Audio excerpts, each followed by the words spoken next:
In accordance. Sorry, ready? In accordance with the, sorry. In accordance with the Open Public Meetings Act, adequate notice of this meeting was posted at Borough Hall, filed with the Borough Clerk, provided to the Asbury Park Press and the Two River Times. The commission has maintained a policy cutoff at the hour of 8:30 for its meetings, but that can be extended. So if everyone would join me for the Pledge of Allegiance, and then we'll have roll call. Pledge allegiance to the flag of the United States of America and to the republic for which it stands, one nation, under God, indivisible, and just. Okay, roll call. Lois Almarini, absent. Marjorie Cavalier, Present. Liam Collins. Liam, you're on mute. You're still on mute, but I see you. He's Yeah. zooming in from Scotland for people in the audience. Paul Chiagno, absent. Karen Schmelkoff, Here, present. Doug Miller, absent. Andy North, Present. and Betsy Valera, absent. Okay, Okay, I'm present. Sorry about that. no problem. Okay, so the first order of business is approval of the minutes from July 17th, which were sent to the members of the commission.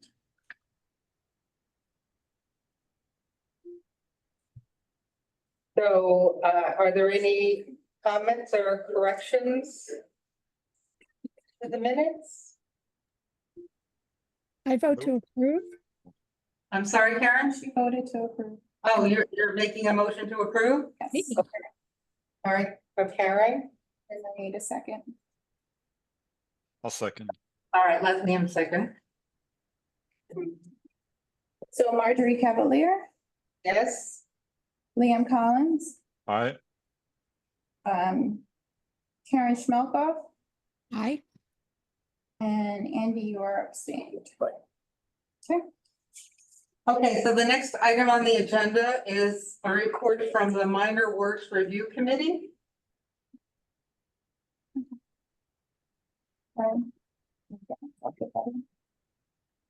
Okay, so the Minor Works Review Committee met on August 7th to discuss 180 Spring Street.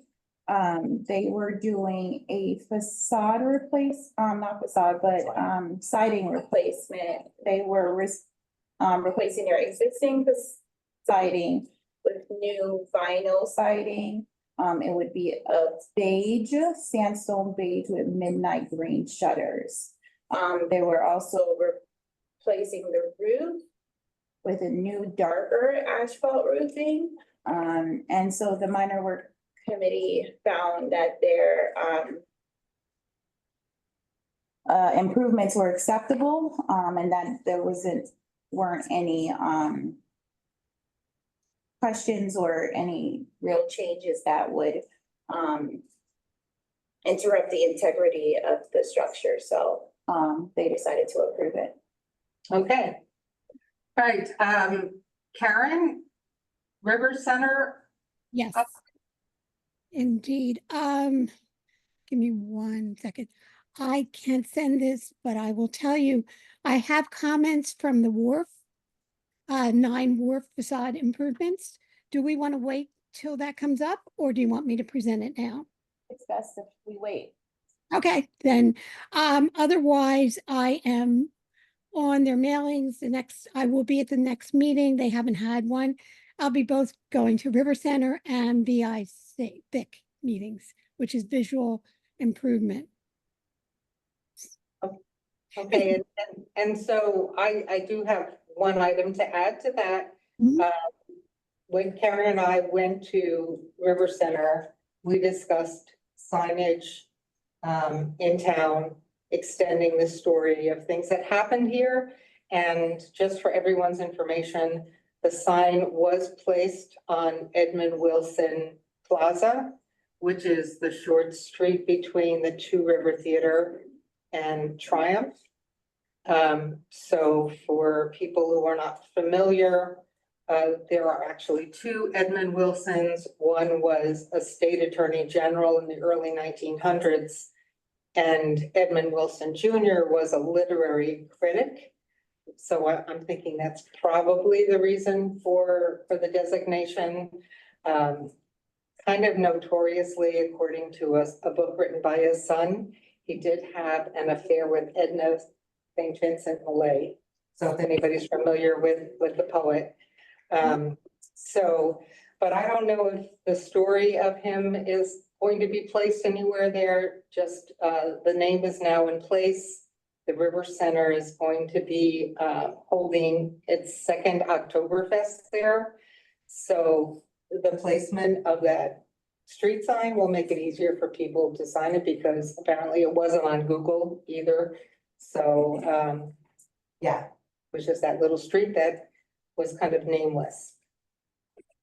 Okay, so moving on to old business, the first is the Irving Place designation publication status. There was some changes there. Any additional comments on that, Shauna? So it was, the notice was sent out, again, to the property owners to inform them that the meeting is now September 18th. That is our next public hearing. Also, it was published in the paper. The notice is also published on the bulletin board outside and on the borough's website. In addition to a copy of the report is in the planning and zoning office, and under the link, under the notice on the borough's website, is a link to the report. So People can access it in person and digitally. So I think the report is like 28 pages, and so you have a picture of the residents and the history and a description on the architecture. You're right. So the report was pretty much drafted based on the requirements in the ordinance. Okay, item number 2 under old business is the status the historic trust grant. So I spoke, actually, the Historic Trust reached out to me. It was very odd. Because they had additional questions about our grant application. They needed just clarification on the additional funding we requested to do the architectural survey and how it relates to us doing a new historic preservation element. And I kind of said that was like the kickstart to us doing a survey, a historical survey. It's a kickstart to us doing the historic preservation element. We applied to the grant for the design guidelines and for the architectural survey. So we applied for 2. They said we could do it. They asked questions about the structure of our commission. So with the application, you gave them a copy of the ordinance, correct? They did the research for us. Sharon, I think. Okay. Yes, they have that. They just asked a lot of questions about when our new ordinance was adopted, what was included in it. What else did they ask? So they did inform me that by the end of September, or by September, they have outside reviewers that will make recommendations to they're going to review the applications, all the applications, and then they're going to make recommendation to the Board of Trustees for the Historic Trust on who should be awarded the grant. And that should be done by the end of September. they should make their announcement on whether or not, who they're gonna award the grant to. So end of September, we should know whether or not we received it. Then after, So not by the next meeting. no, end of September, she said we would know. She said after that, the governor has to then sign off on the distribution of the funds, which will be given to him in November. So usually he would sign it between November and April, and then we would do an agreement, a grant agreement. And then the funds won't be appropriated until then, until that agreement has been done. So pretty much, I did give her a timeline of 7 months that it would take to do this work. And she said that it gave like for this year, it included, the work started this year into next year, but she said that doesn't really matter. As long as they know that the process is gonna be 7 months and that we could complete, the project within a year of us being awarded the grant, or 2 years. We have up to 2 years, 2 to 3 years to use all the funds. So as long as it's within their timeline for that. She said that once we know that we are going to get the grant in September, then we can issue an RFP to get a consultant to do the work. So once we know that we have the funds, if we So don't RFP, request for proposal. proposals or qualifications. So if we do not get that, the funding, then my subsequent plan is to, include the, design guidelines and, the historic element in my, budget requests, for next year. Which is due when? The borough usually reaches out to, the CFO reaches out to all the department heads around,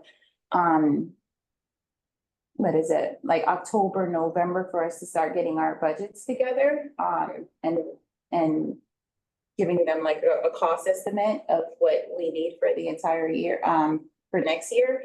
So if we don't get awarded it, I have, another funding method for it, and we'll keep applying for the grants, as they come.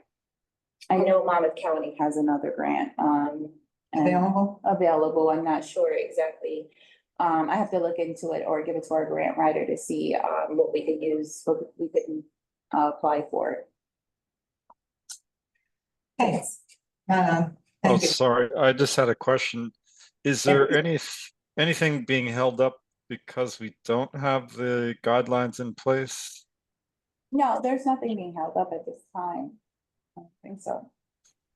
But it's Okay. for us to have it, because a lot of people have asked, a lot of applicants have asked if we have design guidelines to better lead them when doing any improvements in the district or to any of the structures, the historic sites.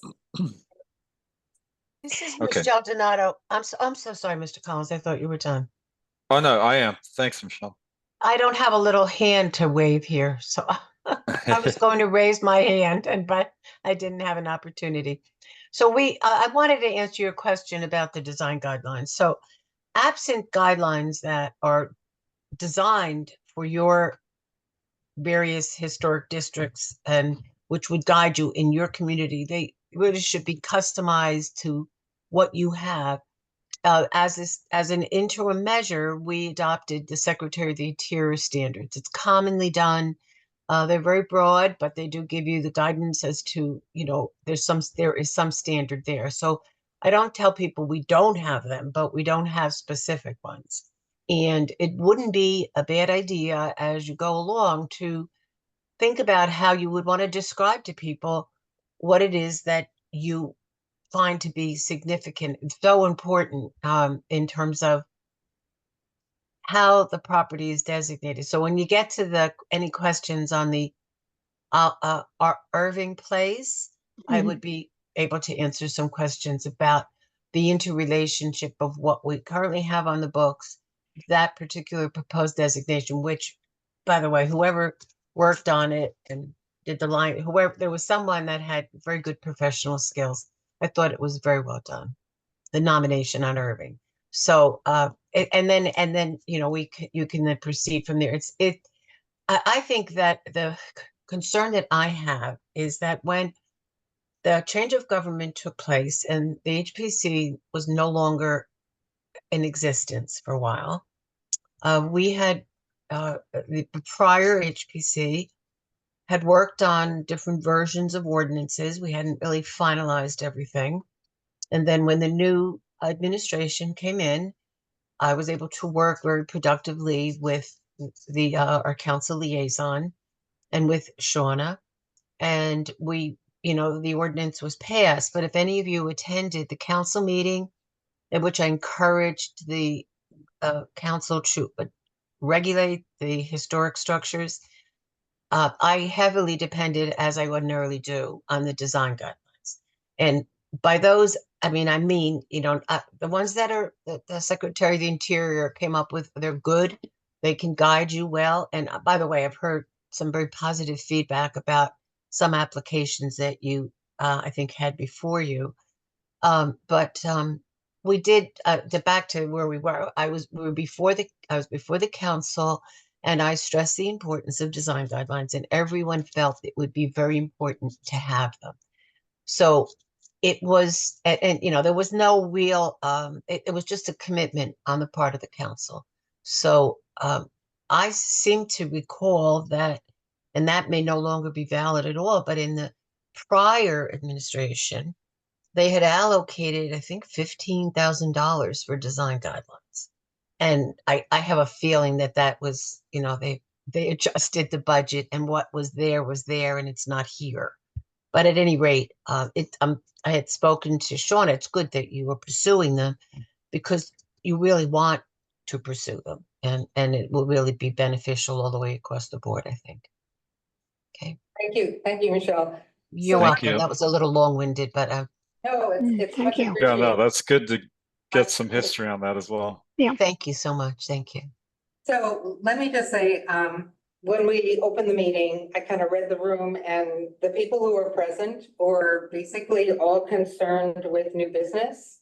So I didn't ask for public comment on agenda items. So other than the people who are making a presentation, is there anyone who wanted to comment on non-agenda items? Because you'll have another opportunity at the end, but everyone who is here, I think, is going to speak next, right? So just wanted to put that out there. Okay, so. All right. So I just, so I know, I wasn't really sure. You were going to do the designation of Irving tonight. And No. that got put off until September. So I didn't think I would be participating this evening. So then just tell me what you'd like me to do. If you, I'd like you to stay because, you know, you're here, and I always welcome any kind of additional insight. okay. And let me just say, when we do Irving in September, if you could be prepared, I'd like to open, because I will be chairing the meeting again because Liam will still be in Scotland. I would like to open that portion of the meeting with you reviewing the process Okay. of designation. So I'd like to open with that. So just Michelle, if you just be prepared, just like a, 5-10 minute summary. I will do so, but perhaps after you do your new business, my thought was, since I wasn't really coming to meetings for applications per se, that I thought that I was here because we were going to try to make sure we could discuss the procedure, because there are certain elements that really would benefit from your input prior to the September meeting. So you can go through your agenda, do your new business, and then maybe we could handle that after that. That would be great. Great. Oh, good. That would be Okay, great. that sounds fun. Okay, Thank you. thank you. All right, so moving on to new business. The first item is 188 Spring Street. So if you could just move up to the microphone. Sure. I have a voice that kind of cuts through a room, so I might not need it. Well, But, it's recording. So Yeah, it's for the recording. Okay, really, you have to kind of like kiss the mic. It's okay, so really in bad. other words, sit down, okay? Okay, well, thank you, good evening, I appreciate the, you guys affording me the audience. This is, I'm here in response to an application my wife and I put in for 188 Spring Street. So if you just give us your name. I'm sorry, Jim Mitchell. My wife, Kristen Mitchell, and myself own 188 Spring Street. I don't know the format on how to do this, so I've just broken down to a very, very simple and brief presentation on the background of our house and the ask, what's existing and what we have proposed. Okay, sounds good. Okay. So we, my wife Kristen and I purchased the house just over a year ago. We moved in July middle of July 2023. 188 Spring Street, for those of you who don't have a map in front of you, it is on the south side of Harding Street. Is not in it's not in the historic district or the design district, but it is on the registry of historic properties as a non-contributing property. At the time we purchased the house, we did not know that we were labeled as a historic property, but we purchased it because we, we enjoyed the look of the house both inside and out. Let's see. So that's the background. Existing, I believe the house was built in 1879. The reason I say that is because there was a plaque on the house when we bought it that said it was a century home in 1979. So going back 100 years, I'm gonna assume that the house was built somewhere around 1879. It is a colonial. My brief amount of research into this that is part of the classic colonial revival period kind of stretches from 1870 to 1950. But definitely seems like a colonial to us. When we purchased the house, we obviously had it inspected. One of the glaring parts of the inspection, which also was very visible, was the shingles on the house were failing, end of life, very, very old, disintegrating, in some cases missing. I have the inspection report, which I can make available to you. And also in response to some of the questions from the application, clear snapshots. Is it okay to bring them up and put them with you? And I actually walked by the house myself. Okay. So, yeah. Should I bring these up or? Okay, and then I have an inspection report if you guys want it, that kind of details what the I just see near. the inspection report, Sure. you know. Yep. Thanks. I feel like Judge Judy.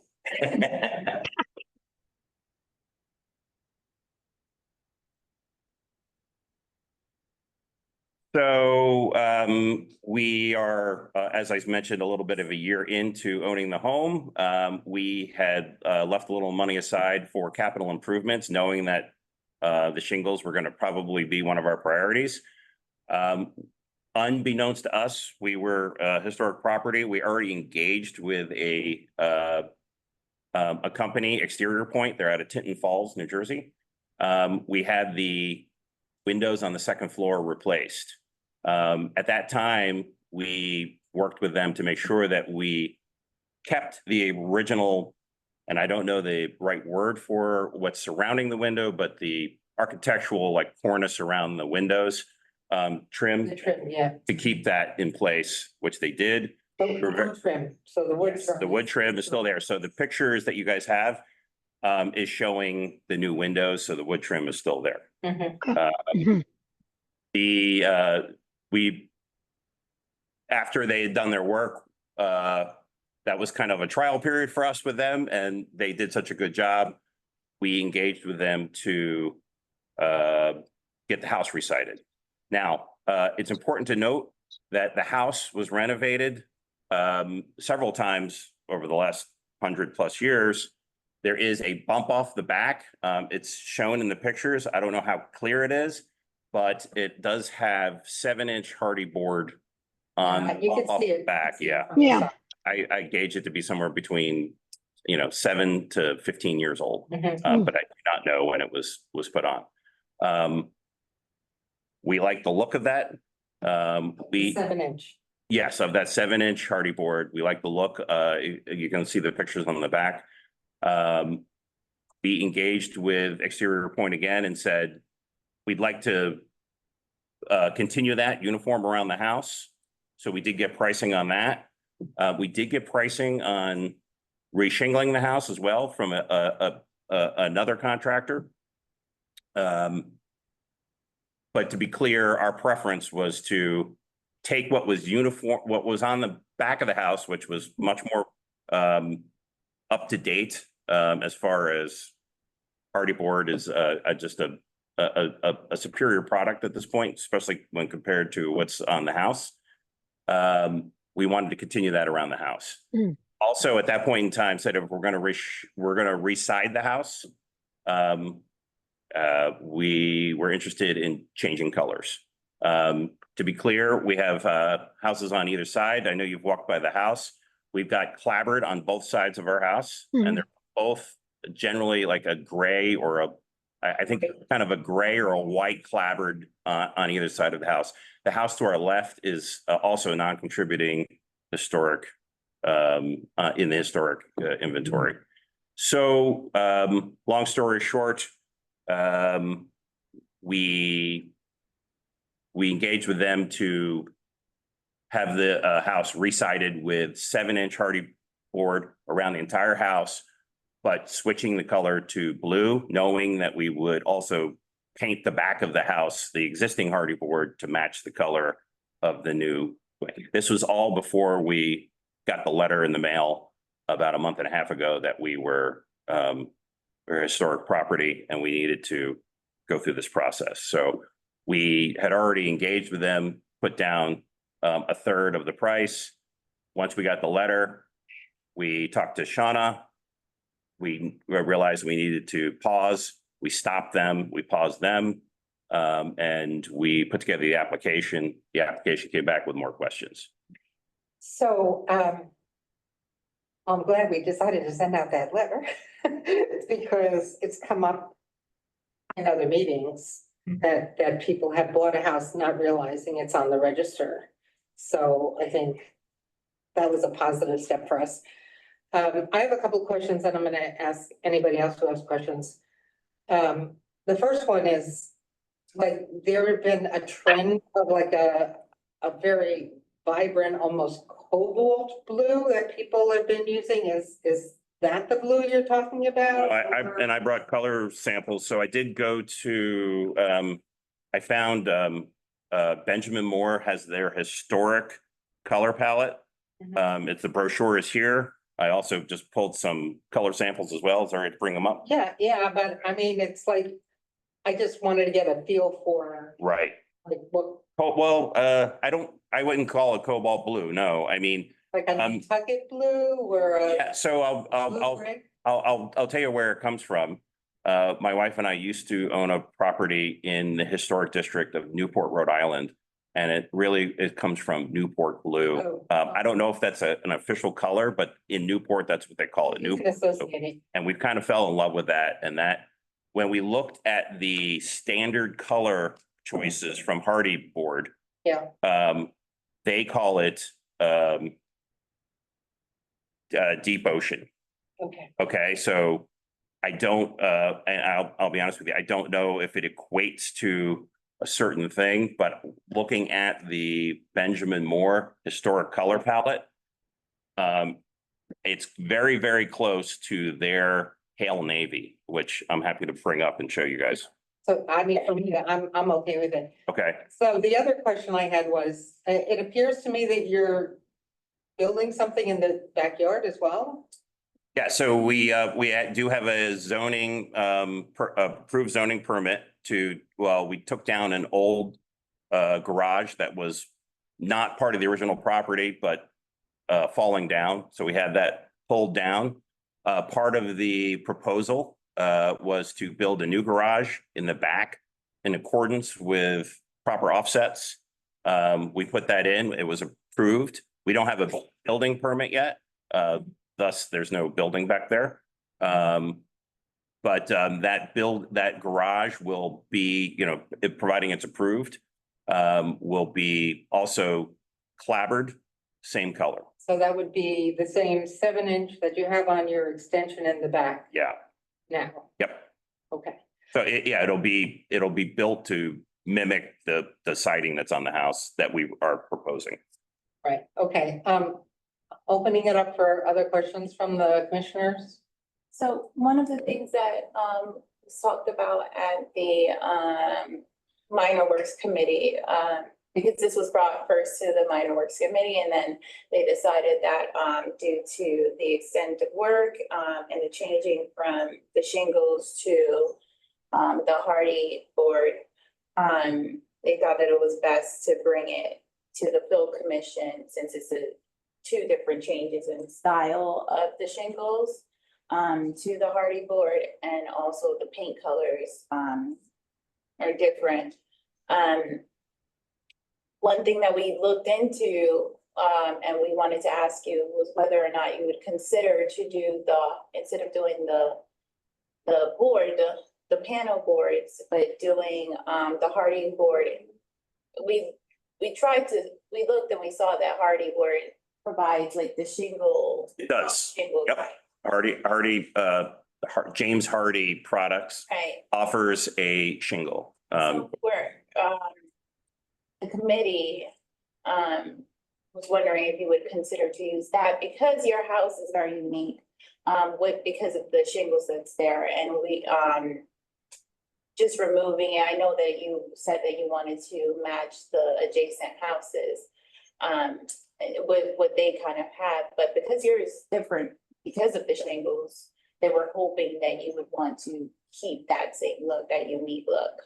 So that's, Oh, is that why it bumped up?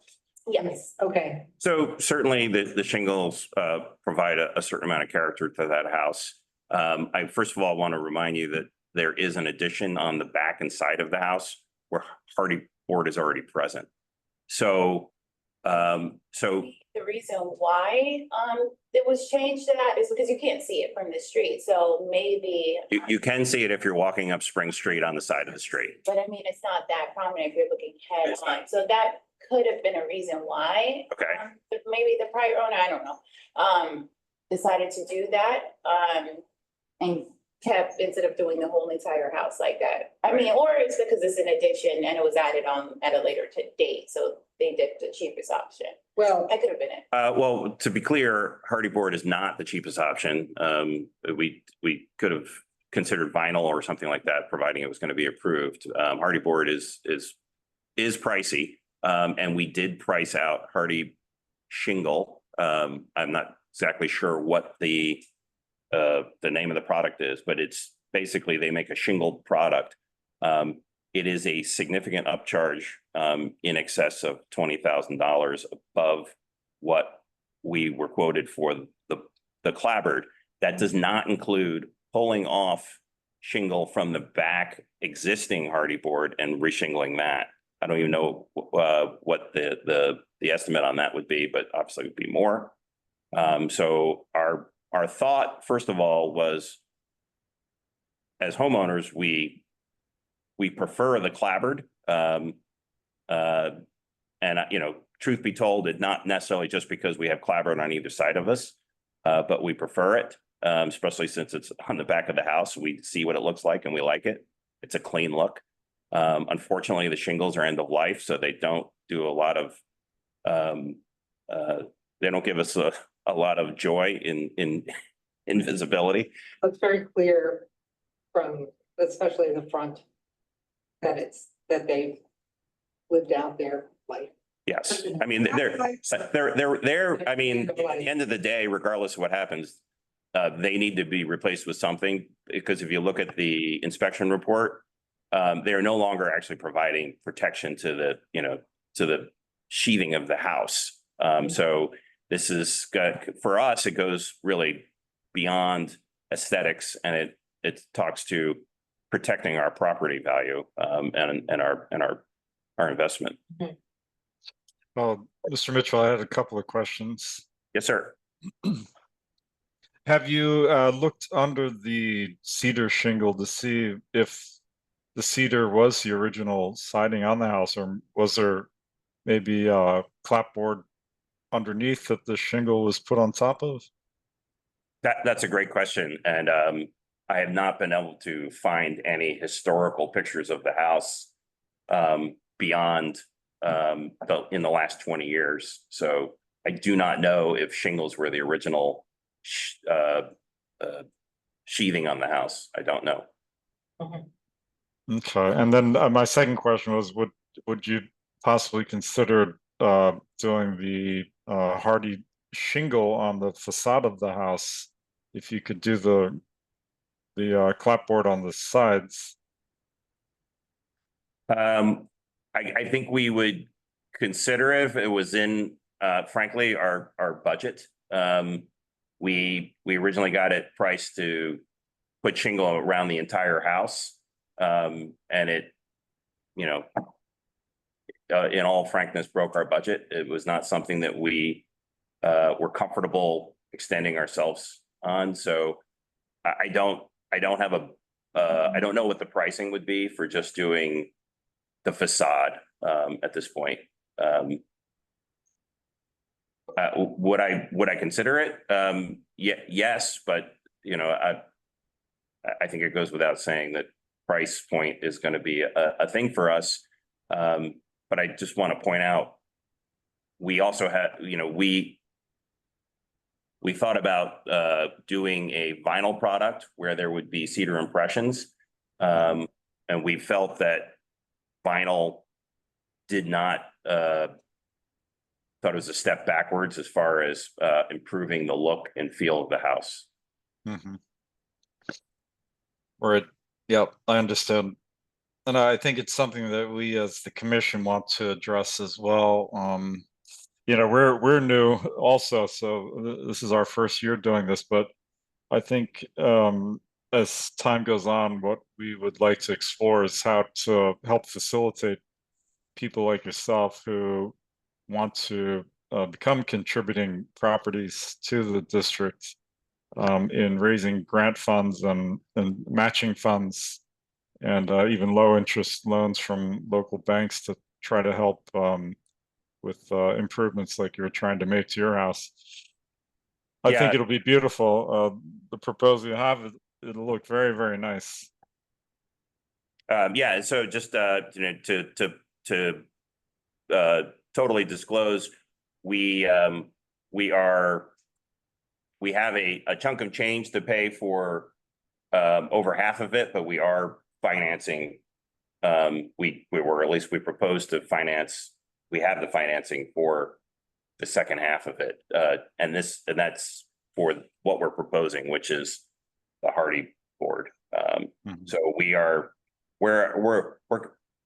as far as my wife and I are concerned, we are right at the edge of our comfort level on the amount of money we're spending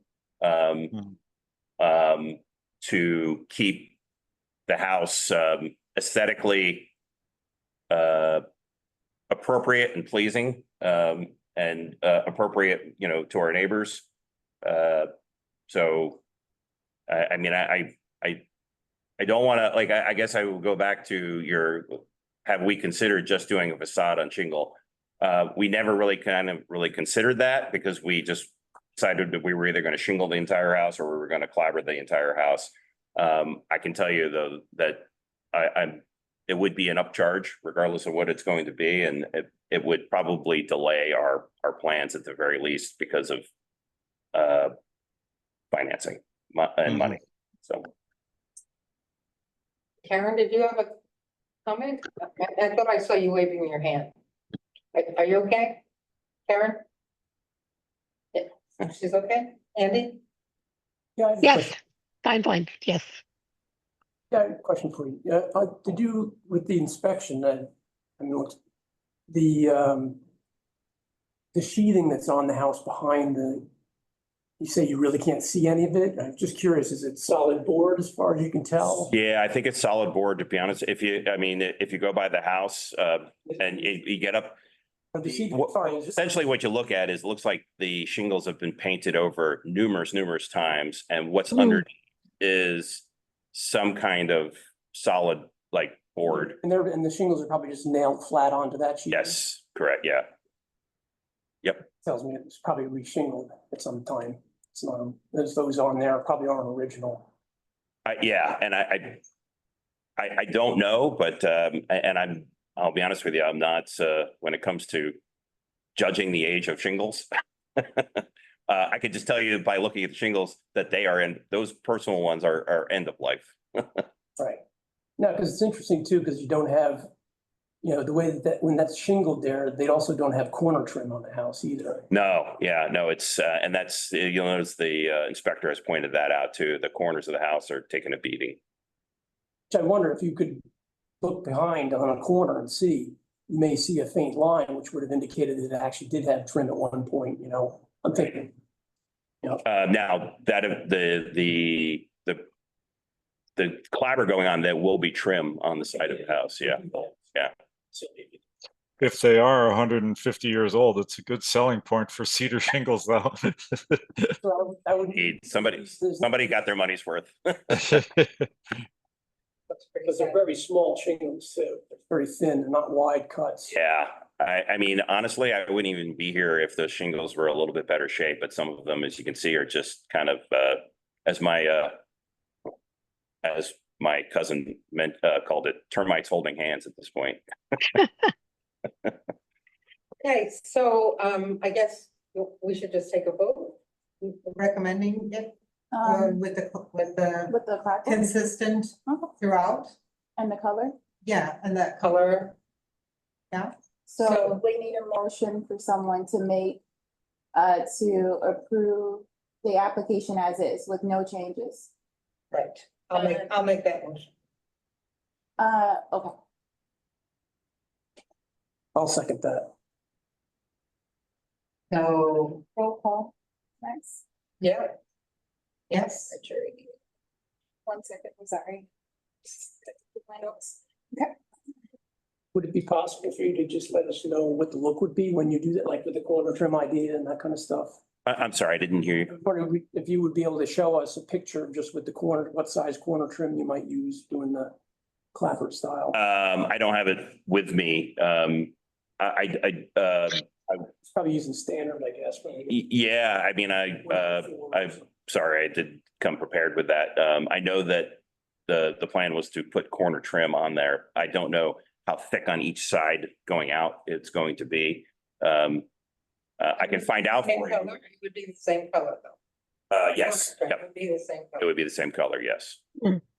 Yes, and the board, and you could condition any decision that you make on the submission of an additional piece of information regarding the corner trim. The condition would be for him to provide, the look, I just want to know what size you're proposing, that way we can just. Which. Yeah. Specifically to the corner trim. Trim. Okay. okay, so we'll call roll. So we have two more people to hear I from? have to call roll. I have to call roll. Marjorie Cavalier. Yes. Karen Strelko. Yes.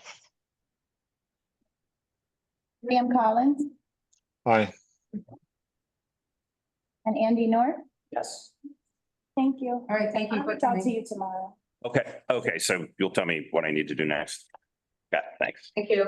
Yeah, thank you. I appreciate your time, guys. Yeah. So Thank the you.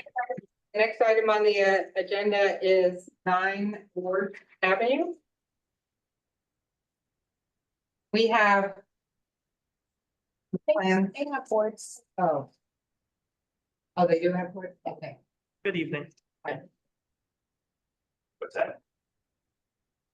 If you want, you could grab the extra mic too, so that you both have it. Okay. And just speak really right into it, like you're gonna eat it. Oh, we're getting a little aggressive here. Wow. Now we're eating it, Yeah. okay. It's gonna get better. We're planning on making updates. Do commission. you guys want this back? Yeah. Take it out of your way anyway. Okay, so if you'd introduce yourselves. Absolutely. My name is Marco Martina. I'm the attorney for the applicant. We also have here, Grab it, just like, okay, louder. yes.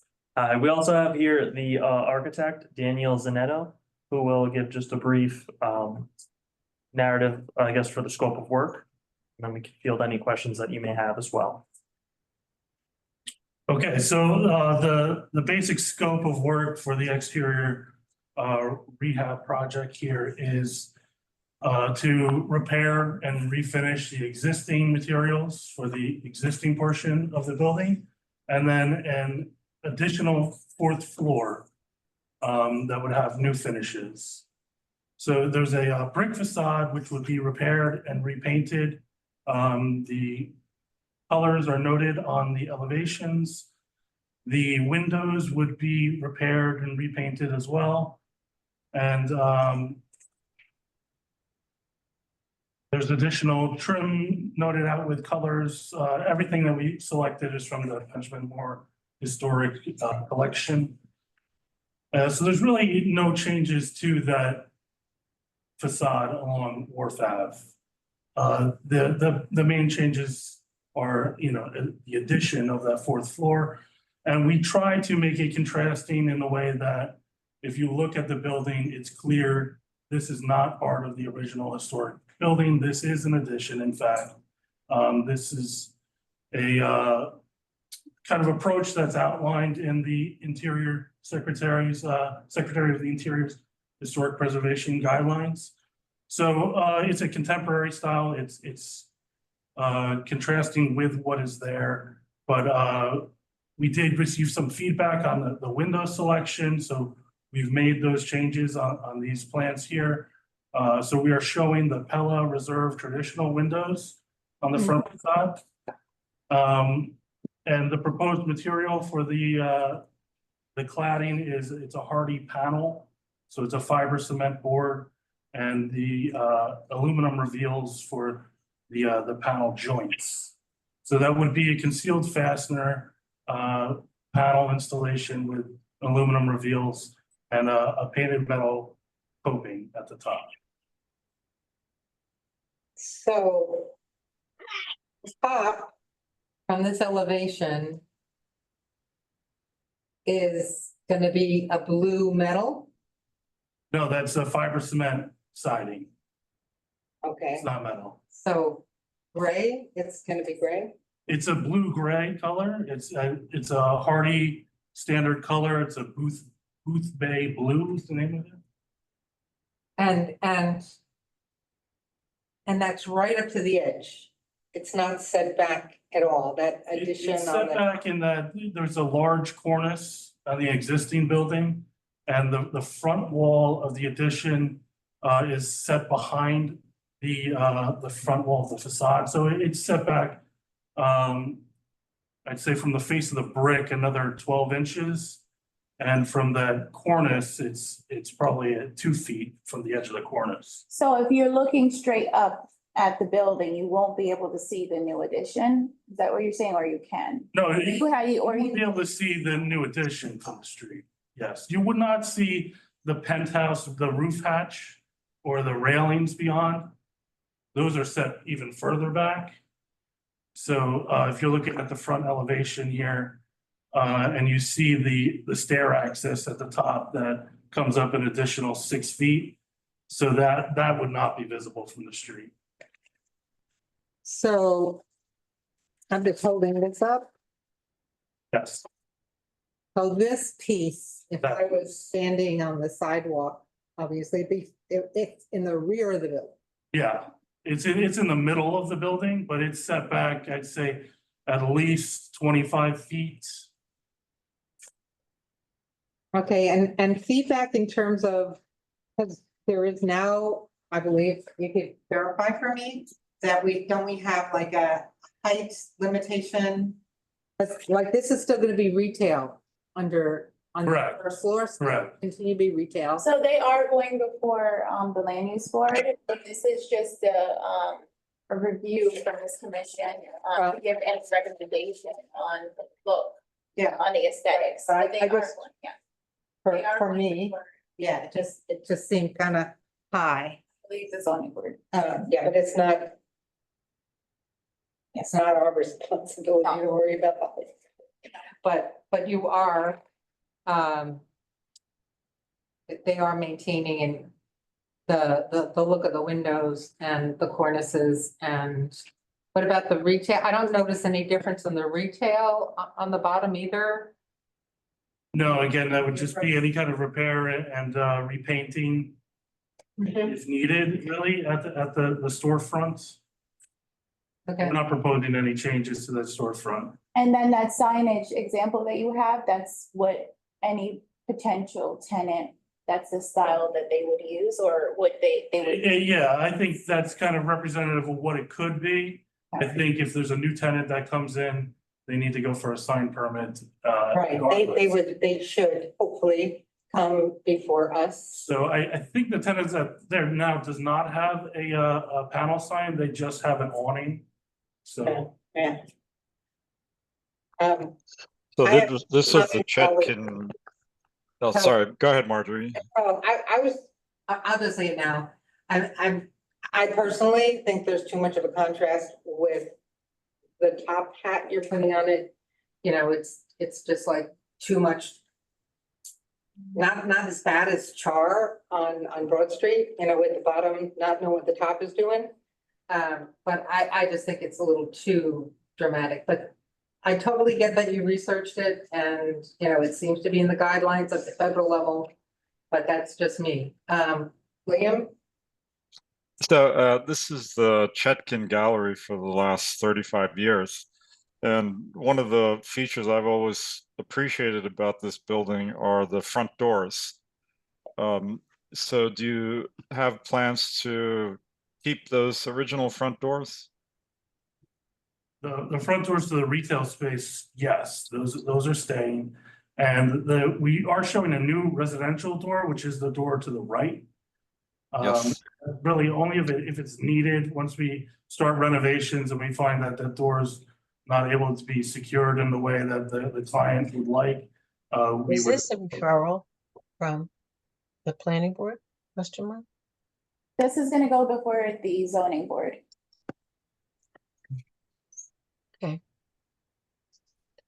It is not before the zoning board now?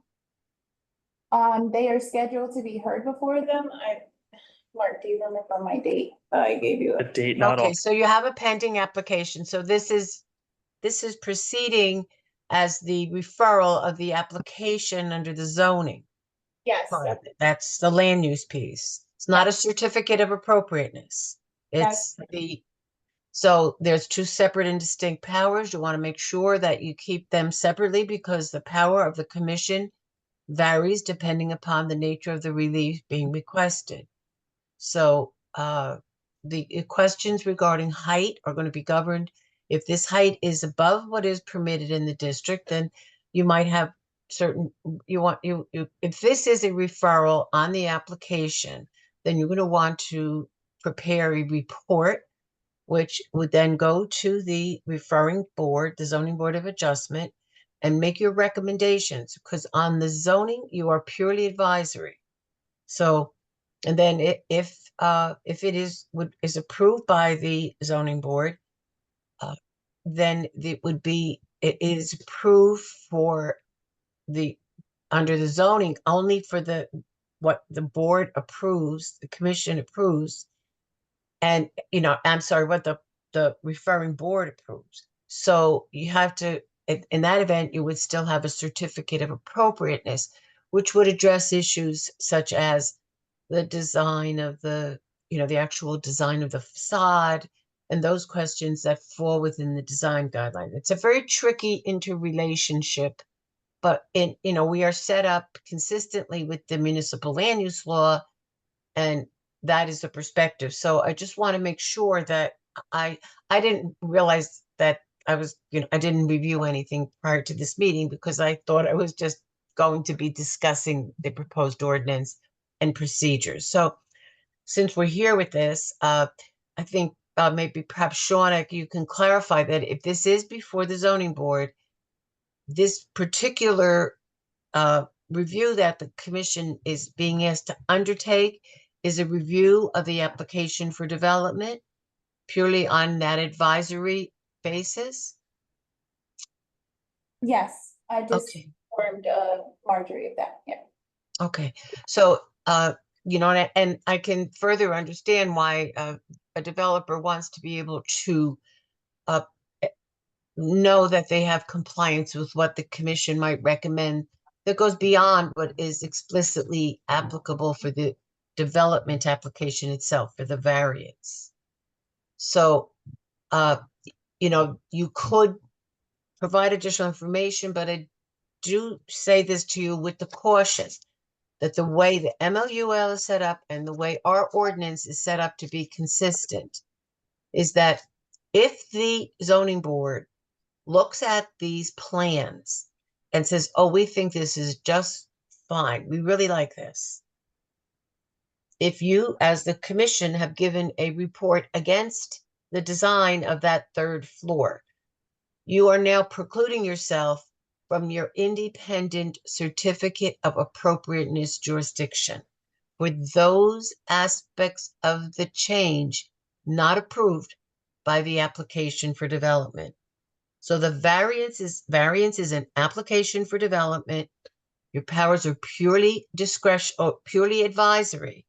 But if the zoning board adopts a set of plans that show that additional floor with materials that you don't really like, then you are not even going to review it again. So after you hear this, if you're reporting on the application in an advisory context, and you say, okay, fine, we understand this, the height of that building is going to be determined by the zoning board of adjustment, not you. But if it is beyond the height allowed in the zone, it's quite appropriate for you to render your advice, as your opinion as to what to do with the application for development. So it's a little tricky because you have two sets of different powers that you exercise, and it depends on how it's exercised, and it depends on what is the nature of the matter that is before you at this time. So did I help or hinder? I appreciate anything. Andy, did you want to? Thank you. So I guess that would mean that we could comment saying that depending on how the zoning board felt about height, that's their business, not HPC. It's not HPC, but if it is a variance, okay, if the height is permitted, and I don't want to get into that whole big issue, but if the height is permitted by the zoning ordinance, then let me just ask the applicant's attorney, are you applying for a height variance or are you applying for a different type of variance? A height variance is one of the variances that we are applying for. Okay, so they are applying for a height variance, so it's very you have the ability, because it is not permitted, to recommendation to the zoning board of adjustment as to your position on the height variance. And in that respect, you would want to compare the height of this proposed new floor with what's the prevailing height. I know you have a lot of areas where buildings have differing heights. But in this particular instance, if they exceed the height, one of the requirements for the grant of this variance is that it's a better zoning alternative. One of the components of a better zoning alternative is that it fosters and complements the existing historic character of the area. So I think this is like a baptism by fire, you might call it, because this is, you know, so we have, is this the first time you've confronted one of these as the new commission? Yes. Yes. Yes. All right, so Shauna was very smart to ask me to attend, even though I didn't know we would be doing this, but nevertheless, I think, so I think that treat this as your advisory report in light of the fact that one of the criteria that must be satisfied, in addition to this, is a better zoning alternative, someone could argue it's a better zoning alternative if it were to complement the historic pattern of development in that particular area. Those are factors, okay? You might want to give the zoning board some guidance as to what you would think about the height variance, how you would judge it. You know, a lot of times they just show the whole facade of the street and they show the relative height of that building vis-a-vis others, and how it would be compatible, so that you try to provide information that will help to enforce the underlying historic, even though it's only advisory on the application for development. And in addition, there's what we call the negative criteria of getting a variance. No, and in this instance, no substantial impairment of the zone plan and no substantial impairment of the public good. So these are factors that are necessary components of getting a variance. And a height variance has some little special ones that are associated with it. So it's perfectly fair and reasonable and legal for you as an HPC to provide an advisory report back to the zoning board to help them and guide them in their decision. And in that respect, you know, the applicant's attorney might be able to provide some of that to you now, because that, you know, otherwise, you know, we don't want to necessarily mix the apples and oranges. And then the other thing is that if, you know, when there are the way it's set up in the land use law and the understanding of the legislature when it put through preservation really was not as it is actually in practice. And they made the legislature made the assumption that that planning and zoning boards don't regulate the appearance of buildings. And I think we will all agree that that simply is not the case. So if you would at this point perhaps want to say to the zoning board, if you were to grant the height variance, we ask that you not approve the architectural plans, because those plans we think need to be, you know, looked at with, you know, different scrutiny. So did I help with that? Does everybody understand what I just explained? Any questions? So we can suggest aesthetic things in this meeting, and the zoning board can then take that into consideration, but we really don't have any say on what height the building is or It's not here's why you do have, and it's a little bit of if it is a permitted height and there is no height variance, when somebody comes in, we call that an as of right issue. So they have their zoning, and the zoning really, you know, you can't reasonably try to tell the board not to give them an approval for what the zoning permits. But this is a height variance, and it falls into a different category because it is not a permitted height. If it was, you would have no jurisdiction. Since it is not, you do have the authority to provide advice to the zoning board of adjustment as to your position, what they should consider in favor of the variance, what they should look at in terms of the negative criteria, and if they do approve it, ask that they do so with a condition that they have to come back to the planning, to the HPC for the certificate of appropriateness, and ask them not to approve the architectural aspects of the plan. That's the way it's done in the right way. It's a little complex, can be, and it largely misunderstood and largely not followed, but that is the correct way that it goes. And I've seen it work really, really well, because this should be a collaborative undertaking. You're all trying to do something that is, consistent with, you have a, very strong historic element of the master plan and and a good ordinance. Yeah, and it is an interesting location in Red Bank. Up until, a few years ago, the old Union House was one of the oldest saloons in Monmouth County. I think it dated back to 1810, and which is the building right next door, which was the old Union House, is torn down in order to build that apartment building that's now on the corner right next to this building. But this building from my childhood. The Chetkin Gallery hasn't changed much at all. And it's like I said, the two front doors are really what I think gives that retail part of the building a real character.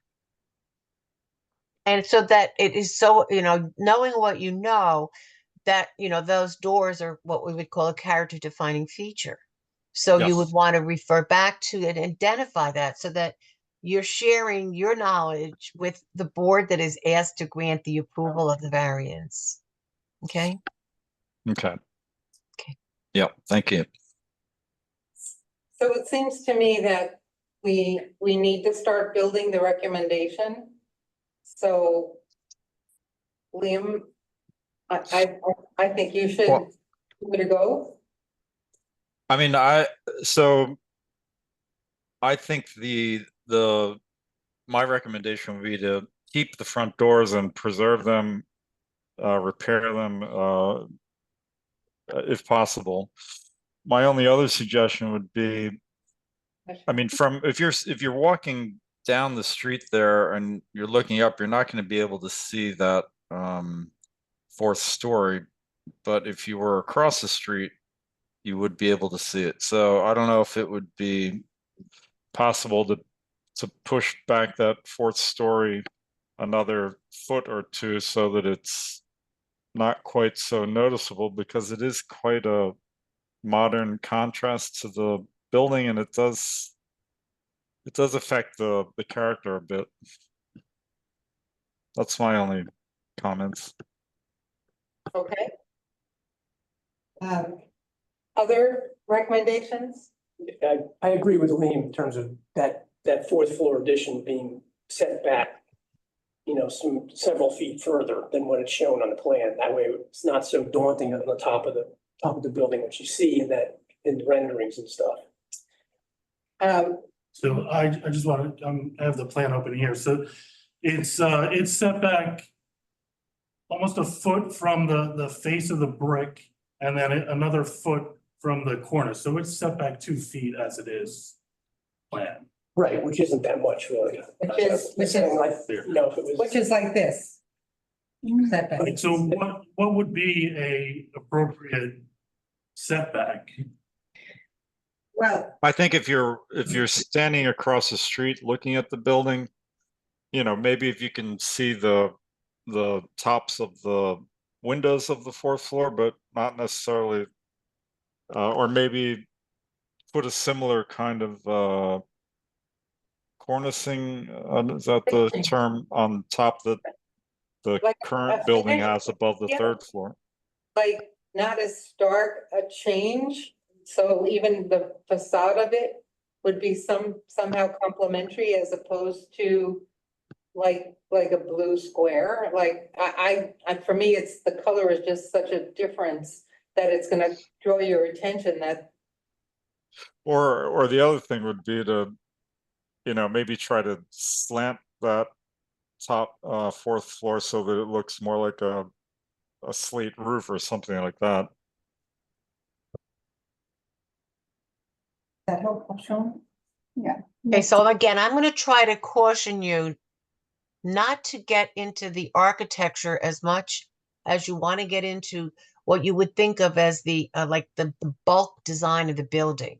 Now, if you want to do it and you want to make it, you can say, because these plans will be before the zoning board, you can legally say, this is the end of what we're doing and we're recommending, and we'd like to have the cornice and we'd like to have it set back a little further.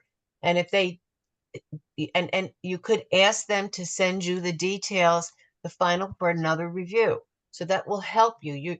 If you try to bring into this what you would have within your certificate of appropriateness, independent jurisdiction, those aspects of the plan not approved by the application for development, then you're kind of putting the two processes together.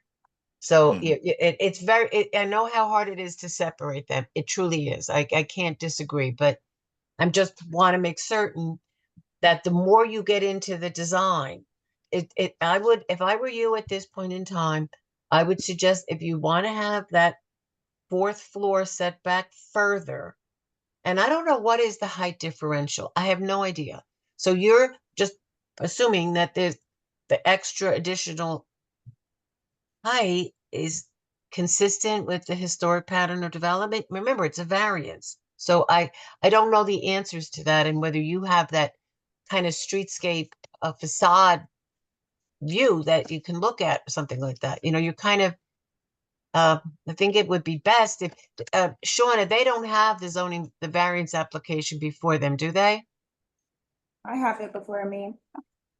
All right, and so because that if they're doing this as a referral on the application for development, they need to see what that looks like. I mean, have they given, and that those plans have the, you know, the streetscape facade of the buildings and the relative heights of adjacent and neighboring buildings?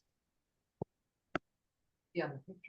Yeah, Um, the pictures, What is, of the streetscape. the streetscape is the one building facing it to the left is like a full story less than the current building, and the other side is the one that Liam was talking about, the old Union House, which is now condominiums. Right.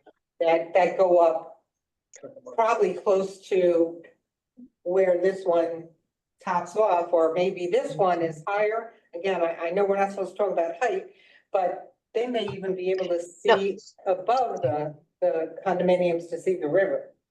All right, there's still a misunderstanding. If this is the referral of an application for development that includes a height variance, you are permitted to address that and make your advice. If it's a permitted height, then it doesn't need a variance. You don't, that the zoning controls the degree of your ability to comment. So if it is not, if he has indicated, the attorney has indicated that he needs a height variance. So I mean, if you're reviewing a height variance, you should know what it is that they have in that packet. So you could see what is the proposed height, what is that, what is the permissible height, what is the height of the buildings in the historic area, and how does it affect that? Those are the issues that you have the ability to look at because it is a variance. Okay, so it falls into a different situation. It is not a permitted height. So if I could add that the allowed height is 40 feet, the proposed height is 44 feet. Thank you so much. Michelle, Yes. to be clear and to kind of move forward on this, can we, the recommendations include the points that Liam has made about the retail space and Andy has concurred with that? That point we can make in the recommendation, correct? Yes, you can. And Okay. what you want to do is if you make that recommendation, if that is like that's really, they're not changing that. He's already indicated that there's a lot of aspects of the building, it appears, that they're going to try to preserve what are the, you know, the important features of the building. Okay, So- so that's the one. So question. if the zoning board of adjustment doesn't, if all you want to do is to say, here's what we recommend to make certain that that takes place, but then ask the zoning board of adjustment not to approve the architectural features and have them referred back to you for further comment. If they're making no change, they may not even trigger anything with the doors, but that gives you the ultimate in making certain that nothing falls through the cracks. Okay, so the second point, I'm asking for your interpretation, if we can include to increase the setback of that fourth floor, so it's not as obvious from the streetscape. Can we make that recommendation? Yes, you can. Okay, so I'm hearing that those are the two things that we can say to move forward, and then with the caveat to have it come back to us if there's any revisions made. Right, and I think it would not be inappropriate if you wanted to relay to the zoning board that you have reservations about the design of that fourth floor, and you want to make certain that they refer it back to you for the architectural features of that addition. So for example, I think it was you that said, we can understand the differentiation, maybe a little less dark, maybe not a color that would call it out so much. Those are the things that fall within your jurisdiction as a certificate of appropriateness. Okay, so So I that's why I always say, just ask, give your report and ask them not to approve the architectural plans. Make certain recommendations about them. And again, you're trying to make this a good constructive process for the whole team. okay, so Okay? in the interest of moving forward, Shawna, do you have an idea of how you'd wordsmith this to the?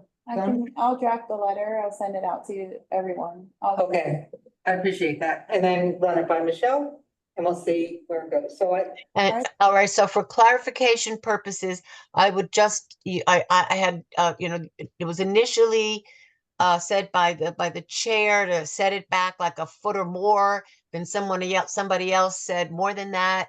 Then you discovered that it's already set back 2 feet. So how much more do you want it set back? Try to be specific. Okay. I would say so that if you're standing across the street, that it's barely noticeable. Like I said, that maybe just see the top parts of the fourth floor windows, something like that. So how much more would it be set back? I don't know how much that would calculate out to, but maybe 3 feet. Total. So an additional 3 feet or 3 feet added to the 2 they already have? I don't know. Using cornice, you're saying, the cornice you said was what, about 1 foot? About 1 foot. Yeah, so if you have the base of the cornice, use that as a point to go back 5 feet as a recommendation. So we're recommending 5 feet to A set total of 5 feet, right? From- Or plus from the the cornice. From the cornice From the edge. cornice, so 5 feet from the cornice. Okay. so the board is recommending 5 feet from the cornice. Are you guys good with that? You still have- Are we allowed to kind of counter that and come back and propose a different? You still have time before this. Because I don't know that that necessarily achieves what you want or is feasible for us. I don't want to necessarily agree to that straight off. Yeah, so the board recommends 5 feet, and then you could come back with any. do you know how wide the cornice is? Because we're talking about the edge of the cornice. Is it like a this kind of cornice or? No, it's substantial. If you look at those existing photos, Yeah, you can see how it projects outward so we're talking about from the edge of the cornice. from the face of the cornice. Yeah, Back. yeah. Right. Okay. All right. Okay, So it's to keep the door, to preserve the front doors and repair them, as needed. To step back the addition, the top addition, 5 feet from the cornice. And then, it's also the siding material, something more, in with the character. face, with the In face. character Yeah. to the face, okay. Okay, so I think we're good with that. All right, so we're gonna move forward to the last item under, thank you so much. You gentlemen. didn't take a formal vote on this, and you can go by voice vote because you're not spending any money. Marge, I also wanted to mention the River Center had some input on this, and if we want to, Oh, that's right. right, I'm not sure I understand what they're saying here. I put it on my whiteboard, hold on. So the River Center is also making a recommendation? Kind of. I think they're just more comments about what they would like to see. And one person said they wish the top floor was glassier and lighter and more distinct from the existing building below. And that is suggesting having 5 windows. So I'm not sure But that's helpful to us. It's not very specific. So if we're going to come back to this, I will certainly go back to the River Center and get more specific input if that's appropriate with you. I just want to caution you that if let's assume in this capacity that you make your recommendations in an advisory capacity and the zoning board just doesn't agree with you at all, and they want to just approve it because they like the way it looks, you're not going to see it again. That's Okay. all. I'm just trying to, it's a very tricky situation. That's why there's always this one area in between that always gets a little bit on the gray side because of what I consider to be a legislative misunderstanding of the nature of the process. So, Understand.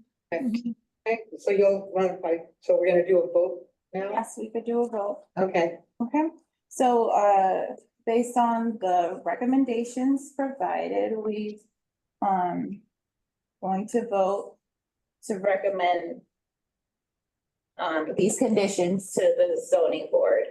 Can I get a motion? Yeah, motion. Andy's first. Can I get a second? I'll second. Karen will say, Second by Karen. Okay. Marjorie Cavalier, yes. Liam Collins, Aye. Marjorie Smelkoff. Karen, Oh, Karen. Schmelzkopf. Karen Smelkoff. Yeah, it's Schmelzkopf. Yeah, I'm sorry. Andy North. Yes. okay, Okay, so I'll write this up and I'll send you a copy and then I'll also provide a copy to the board, the zoning board, sorry. So does this mean that we go ahead to zoning? Yeah, We'll have to come back to historic. no, Yeah, not necessarily. Okay. not necessarily, but if you want to, in just good faith, because you do have some time before you're scheduled to go for the board. All right. Well, thank you very much. thank you. Thank you. Thank you. So the final item under new business is, it doesn't really require any action. It's just to bring the other commissioners to share some information. When we had our first meeting, one of the things that I was interested in was the history of the Globe Hotel. I happened to have a conversation with the owner, Paula Donnelly, recently, just by happenstance, so she mentioned that she had come before the commission in the past because she wanted to, how did she put it? Revise the signage on the Globe to include the year 1840, and that it was denied. So I asked Shona to look through if she could identify when that happened. She couldn't find anything.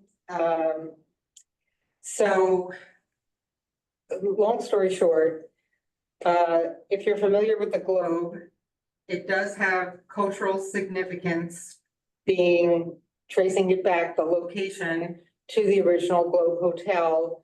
It also has the Historic Association. So Paula did reach out to Shauna after we talked, and they will be adding the year 1840 underneath where it says established now. Very good.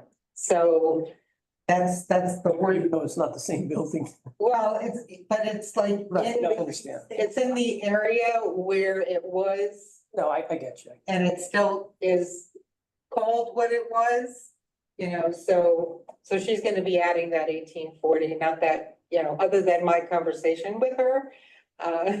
Nothing, else has really changed. So I just wanted to share that with everyone. So that concludes our agenda so I'm just now gonna open it up to public comments on non-agenda items. If there's anything public, no? All right, so, Cindy, you want to step up and? Yeah.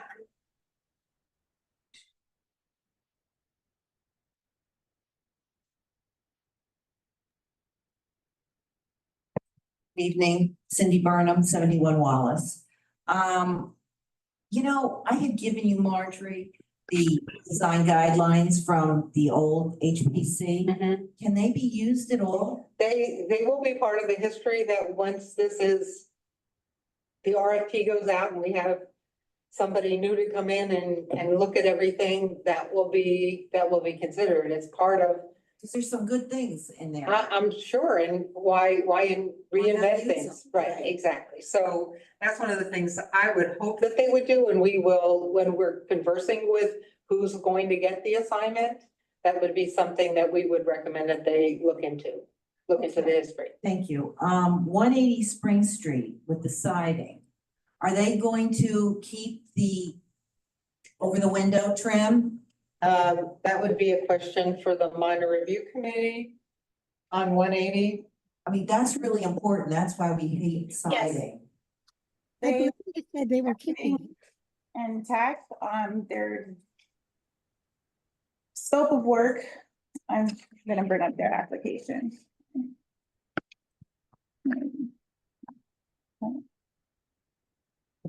I thought they had already done the trim, and so this is only the siding they were doing. Yeah, And the it's trim, yes, it's just you're correct, Liam. It's just, they've already done the trim. And it's just the siding that they're keeping it to and the roof replacement. Okay, and I don't know if you're aware, but I'm just gonna tell you now that I am restoring 32 Wallace Street. I was talking to Shauna about this. We're removing the asbestos siding, taking it down to the all natural clapboard. So that's good. It's on our list. Yeah, it's not on the list. Oh, So I guess I don't have to come to you guys for Oh. anything. no, After I restore it, then I'll come. yeah, And Okay. then I'll get it onto the history. okay, that'd be great. Yeah. it's Thank gonna you be for your beautiful. effort. All It's gonna be right, my swan song. It's the last house. I'm not Okay. doing it anymore. all right. Thank you. Thank you. Thank you so much. Okay. Thanks for coming. So, it's now, I think the board attorney, oh, yeah, she wanted some, should we do that after? no, we need to do it on the record. All right, on the record, Michelle. Yes. I'm here. Okay, So you're going to, so you're going to be having your first designation. And as I said, I don't know who wrote up the document, but I thought they did an excellent job. I did send a letter out with some suggestions and questions. And so you want to make certain that, this is a process where people will have an opportunity. You will start out with an opening statement. We will describe to the public what their rights are, basically understanding that that designation is set forth in the report, and that they're allowed to comment on it, identify them, who they are, whether they may have a home there, they may support it, they may not support it. So my questions are the following. Prior to undertaking the task of doing this study of that area, did you consult with your council liaison on this or anybody else to see, what's the sense of the existing administration as to what it is you're proposing? I mean, you've interfaced with them? well, we have talked to, some of us have talked to our liaison. Okay. All right, and Shauna, this is a district that is in the master plan, isn't that correct, in the historic preservation element? This district, no, this was not included in the 1995 element. How about the current element? No, but the current element refers back to that, that element. The current master plan refers back to that, historic 95. 95, yes. Okay, so ordinarily, the reason that this is somewhat perplexing is not it's a little difficult, is when we were putting together the ordinance initially, when I first became involved, we discovered that there were many different studies, historic studies of different areas, individual properties, potential districts in Red Bank. And throughout the course of time, there were different positions on many of these. So it had boiled down to things that were already designated in the previous ordinance. Then we looked at the master plan, and at the same time that that was taking place, the planning board was undertaking a comprehensive review of the master plan, and they adopted a big master plan, but there was some, I guess it was be like a mistake with the consultant that they were not aware of the extensive number of studies of historic districts. Something happened, Sean, I don't remember exactly. And then the planning board was planning on correcting that. And then the last that I never really saw the full correction. So Yeah, that's all been taken correct. care of. It was corrected. It's included, it was amended to include that statement, referring it back to it. And can I just also add, Michelle, that 3 of the homes on in that particular area are on the registry already. When you say on the registry, what are you referring to? The 2009 list of properties that I basically, when I was appointed, I walked and eyeballed everyone. And that's when I realized that what many people consider at one point the wealthiest street, homeowners, interesting architecture, that only 3 of the homes were on this list. It just didn't make sense to me. You know, that why like Washington Street and a little bit of Spring Street and Wallace, why was this street just like 3 picked of beautiful homes? So that's basically the origin, I think, of the Irving Place being considered. All right. And you also identified the carriage stone in front of that Right. one house. Mhm. Yeah, it really looks quite beautiful. That I'm you know, so let me say this. This is giving me echoes of the problems that we confronted when I first looked at what was going to be designated. So people are using terms and they're kind of confusing, and it because the end of the day is this: if a municipality wants to regulate and designate historic sites and properties and districts, okay, if it does that, it is part of the land use ordinance. It's kind of like an overlay of a district that has an extra set of criteria. If it is not designated by ordinance, then it is not regulated. If it is designated in the master plan as identification, it becomes part of the historic preservation element, or should be, because every ordinance regulating historic sites and districts is supposed to be substantially consistent with the historic preservation element of the master plan. So the foundation is the master plan, and then the ordinance designates. So when you say registry, that is not that it doesn't mean it's designated by ordinance. It means it was probably on the state and national register, which do not regulate private property, but which are ordinarily used. And this was the dilemma we faced in the past. The answer to the dilemma was that it may have been something identified from a planning point of view, but many of these were not designated by ordinance. So without being designated by ordinance, they're not regulated by you.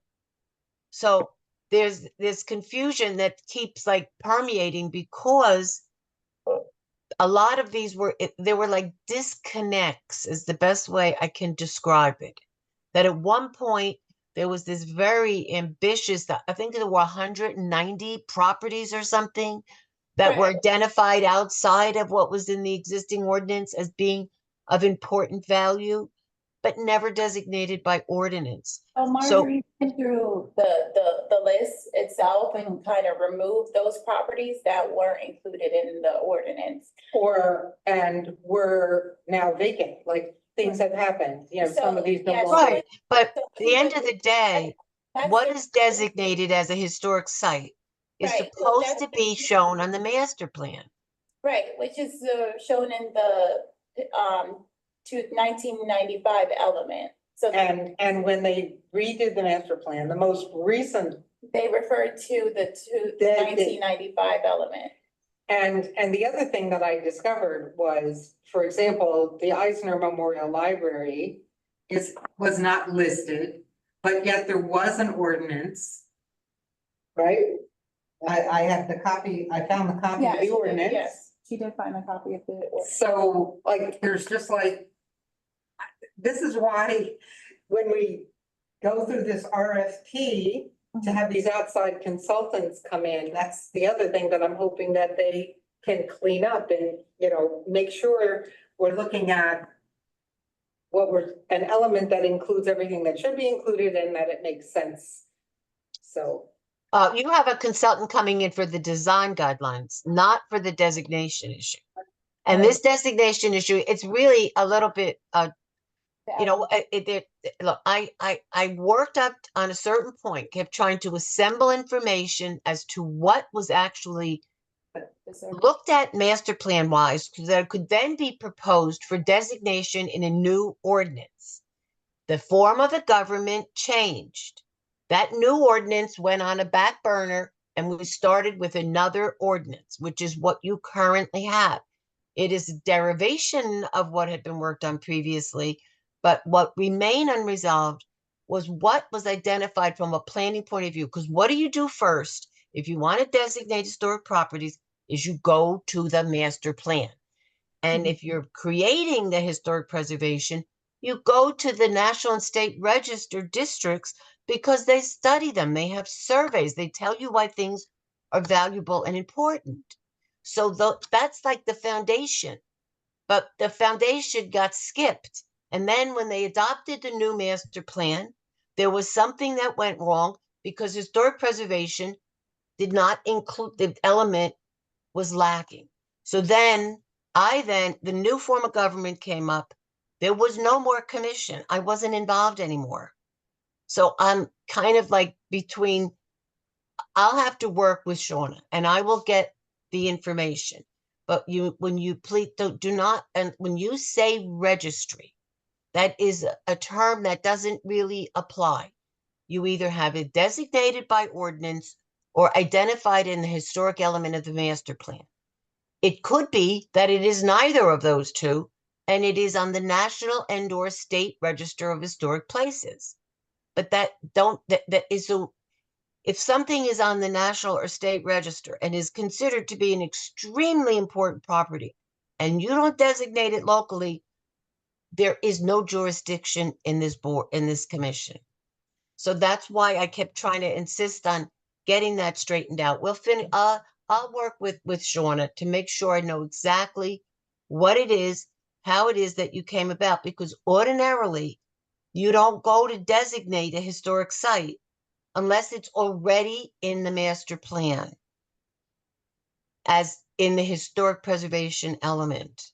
So those are the terms that we need to kind of put this into so that we understand, and not so that we can this is a planning process and we want to do it the right way. So I agree. And we need to learn the vocabulary and we need to understand the process, and going forward, we need to make sure that we do it right. And So- I think we're all willing to put in the effort. That's I can my, see. that's my impression, just Mhm. working with this group of people since January. So we're committed, and. Yes, I can see that. You're doing a wonderful job. I mean, it's a real, I'm just, I'm like a stickler. Okay, so I don't, I want to make sure it's right. I want to make, because that way Everybody really understands. And once you really do and you have it right, it'll work really well because you have you have a lot to protect.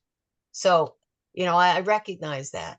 So I'll coordinate with Shauna to make sure in the event that this particular Irving Place area is not already identified in the new master plan. I don't want to go back. The new master plan may incorporate it by reference, but I want to get the answer to that. Know what the planning basis is because you can go forward on the 18th, and what you're also going to be recommending, if it's not already in the master plan, is you're going to recommend that it be in the master plan. And Okay, that's, we'll just move it in the right direction. Okay, well, what a meeting. Yeah, really. I thought I was going to be 10 minutes and play Scrabble. So, can I hear a motion to adjourn from someone? Motion to adjourn. All right, thank you. Second? Anyone? Scotland? I'll second. Okay, thank you. Thank you so much for coming. Thank you so much. all in favor? All in favor? Aye. Aye. Aye. Great. Thank you. Thank you. Bye, everyone. Thanks, everybody. Bye-bye. Thanks, Michelle. You're welcome.